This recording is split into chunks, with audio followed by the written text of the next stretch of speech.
Hi friends, నిన్న వెళ్ళి మట్టి కుండలు తీసుకొచ్చానండి. ఆ మట్టి కుండలతోని ఏంటి పెరుగు తోడుపెట్టుకోవడం కోసమని మట్టి కుండ తీసుకొచ్చాను.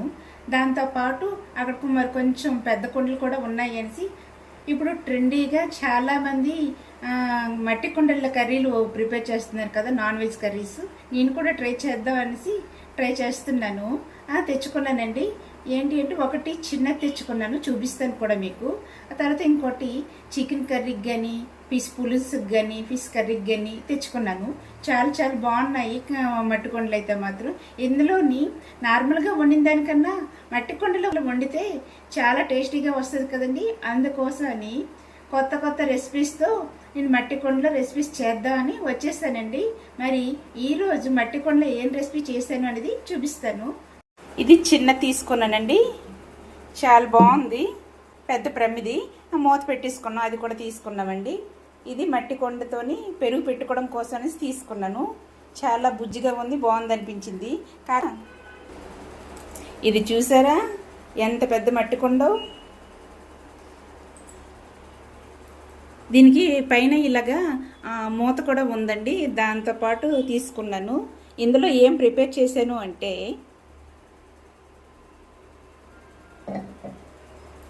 ఫిష్ పులుసు అయితే ప్రిపేర్ చేశానండి. ఇప్పుడే ఈ గరిటె పెట్టాను.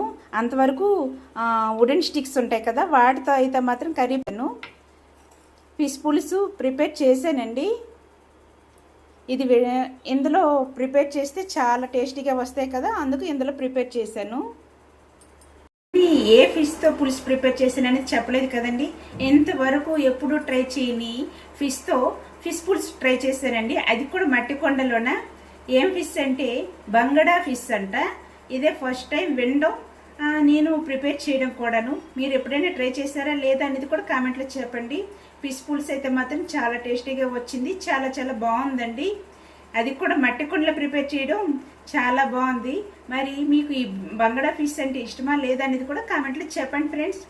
ఈ బంగడా ఫిష్తోని పులుసు ప్రిపేర్ చేశారండి. ఇప్పుడే ఫుల్ వీడియో అప్లోడ్ చేశాను, చూడండి. వీడియో నచ్చితే ఒక చిన్న లైక్ వేసుకొని సబ్స్క్రైబ్ చేసుకొని ఫాలో కూడా చేయండి. ఇది అండి వీడియో, ఇంతేనండి. Bye bye.